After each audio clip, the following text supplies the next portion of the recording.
Night in Edinburgh has a way of pressing against the skin, cold, deliberate, and ancient. The wind doesn't just howl, it whispers. The stone streets don't merely echo, they remember. And sitting at the highest point of the city, casting its jagged silhouette against the moonlit sky, stands the fortress that has watched centuries bleed into the earth beneath it, Edinburgh Castle. Tourists see it as a monument. Historians see it as a relic. But locals know better. They call it Scotland's loudest graveyard, a place where the past never died, where misery seeped into the rock, where drums beat without hands, where prisoners scream without lungs, and where the plague victims buried beneath the foundations still scratch their way upward. And tonight, someone is about to hear those scratches. Tonight, Edinburgh Castle is no longer content to be just a landmark. Tonight, it wants a witness. See. Fog rolls over the ancient volcanic rock as if trying to smother the fortress perched atop it. The castle looms like a black crown on a sleeping giant. Lanterns flicker in the wind, their flames trembling. They say the castle is built on death. Not metaphorically, literally. Under the stone, beneath the foundations, lie mass graves of plague victims. Hundreds of them. Piled. Forgotten. Until they decided to wake. A young filmmaker, Alistair Ward, 29, Scottish, systems engineer turned paranormal enthusiast, climbs the steep incline toward the main gate. He carries a camera, 2 bags, and the sort of determined curiosity that ends lives. Alistair. Whispering while recording. Night investigation. Edinburgh Castle.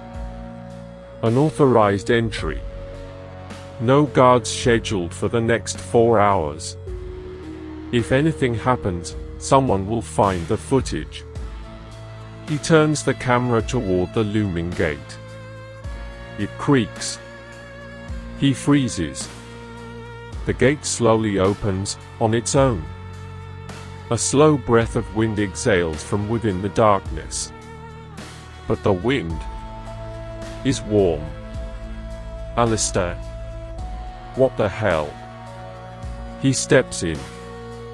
The gate slams shut behind him. The courtyard is enormous, shadow-filled, and suffocatingly silent. Alistair walks forward cautiously. Alistair.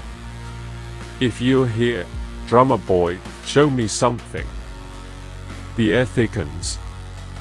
A faint thump echoes through the courtyard. He stops. Another thump. A rhythm. Slow. Unsteady. Growing stronger. Alistair. Drinking in the sound. That's a drum beat. Oh my God. The tapping becomes unmistakable, military drumming. But the beat is chaotic, as if played by someone whose hands tremble, or whose arms are missing. Suddenly, a shadow darts across the courtyard. Alistair swings his camera. Nothing. Then, a figure emerges from the far side of the courtyard. Small. Frail. Wearing tattered military garments from the 17th century. But where the head should be, there is only air. A headless drummer boy. The drum hangs from a strap, yet the drumsticks float, hitting the skin without hands. Alistair. Shaking. You're real, oh God, you're real. The boy stops drumming. The sticks freeze mid-air. Slowly. They point at Alistair.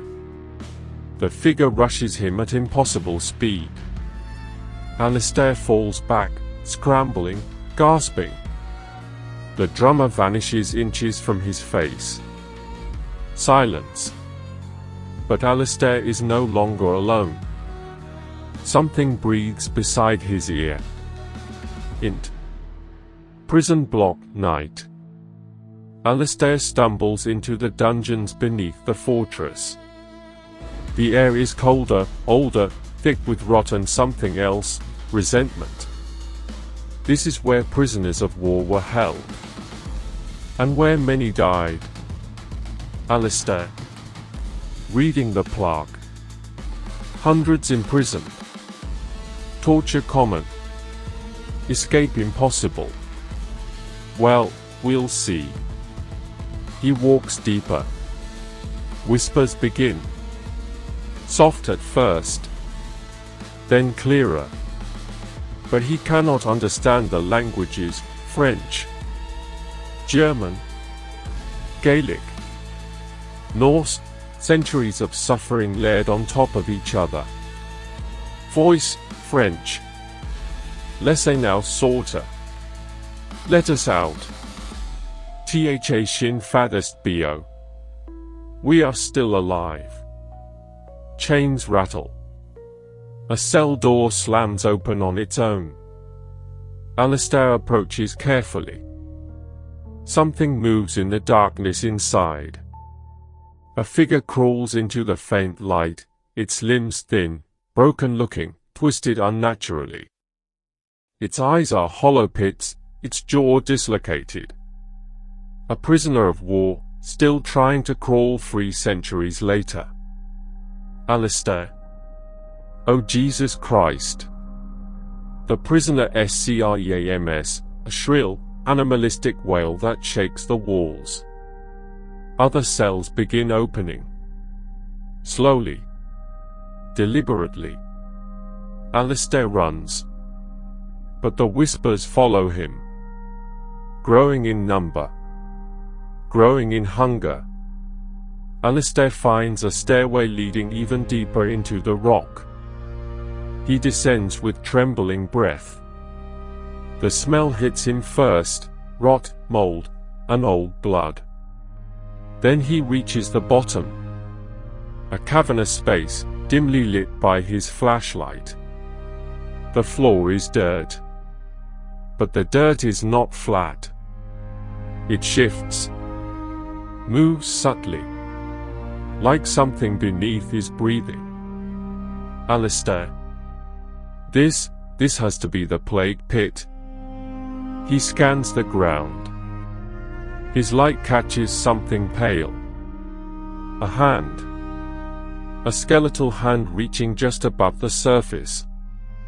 Another hand emerges nearby. Then another. Then another. Alistair. No, no, no, no, no. The ground begins to writhe. Bodies, hundreds of them, start pushing upward, their bones snapping, their empty eye sockets staring at him, mouths opening in silent, agonized screams. A skeletal figure pulls its face free from the soil. Its jaw hangs by a shred of ligament. It points at Alistair. Plague victim, whisper. Join us. The earth erupts as dozens of hands burst free, clawing the air, clawing toward him. He runs. The dead follow. Alistair locks himself inside the crown room. He tries to catch his breath. The room is silent. Too silent.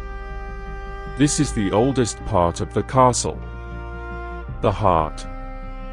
The core. Something ancient lives here.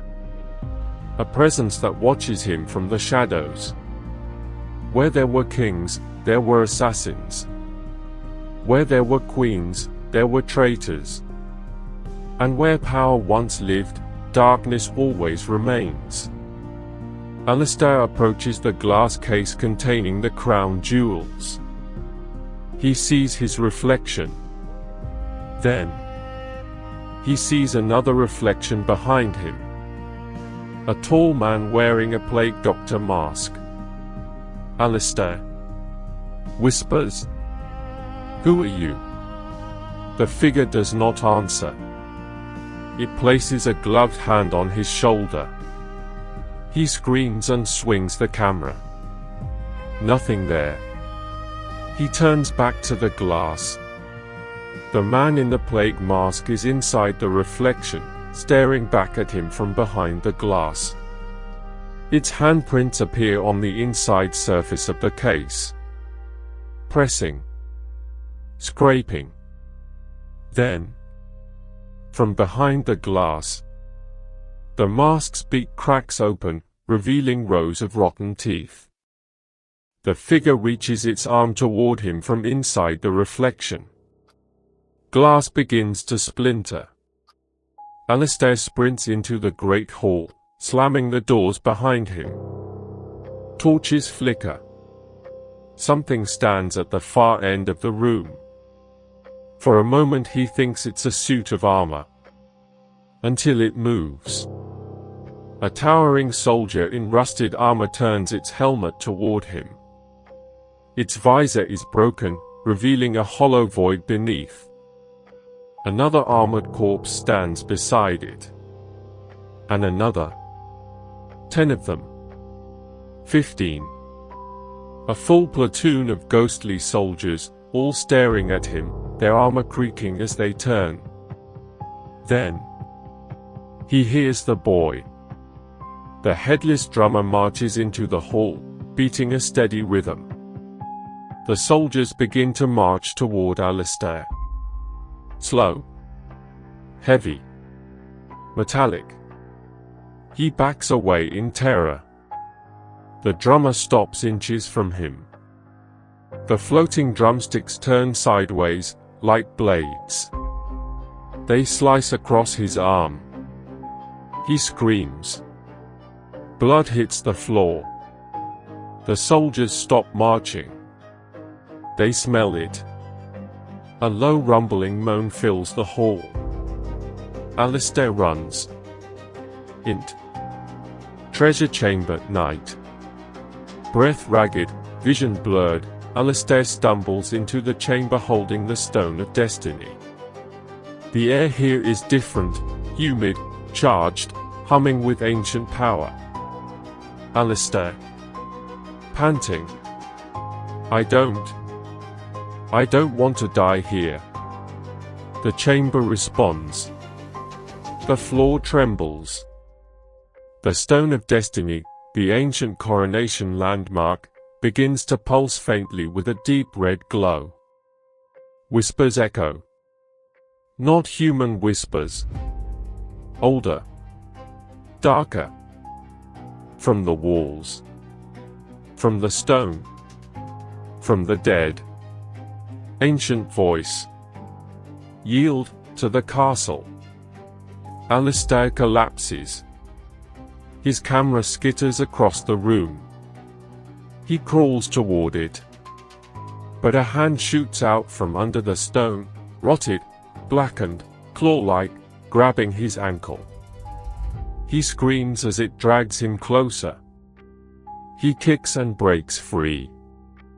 For the first time, the ancient entity roars. The entire chamber shakes. Stones fall.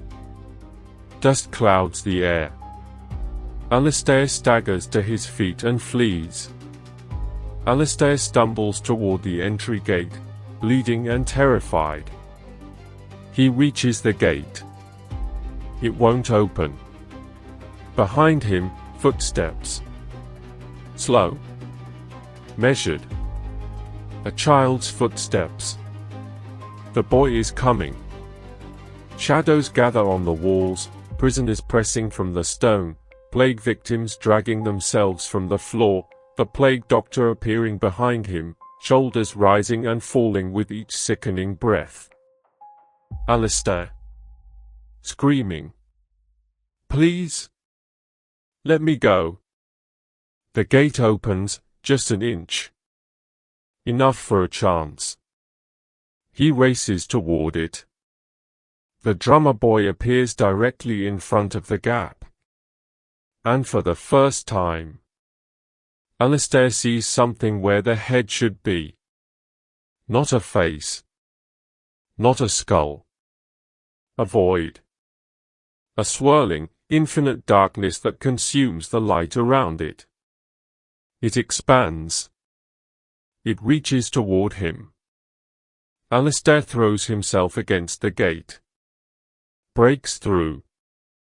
Tumbles onto the outside cobblestone road. The first rays of morning touch the castle. Alistair lies in the road, bleeding, breathing, alive. He turns back. The gate is closed again. Silent. Still. As if nothing happened. Some places don't want to be understood. Some ghosts don't want to be found. And some castles never let you leave entirely. Alistair struggles to stand. He looks at his arm. A handprint, bony, skeletal, burned into his skin. He picks up his camera. The last clip recorded on its own. He plays it. In the footage, after he fell outside the gate, the drummer boy stands behind him. Headless. Motionless. Watching. The video ends. Alistair drops the camera, trembling. He looks up at the castle one last time. The wind curls around him. And he hears a whisper. Headless drummer, whisper. We are not finished. Alistair runs. The castle watches. And waits.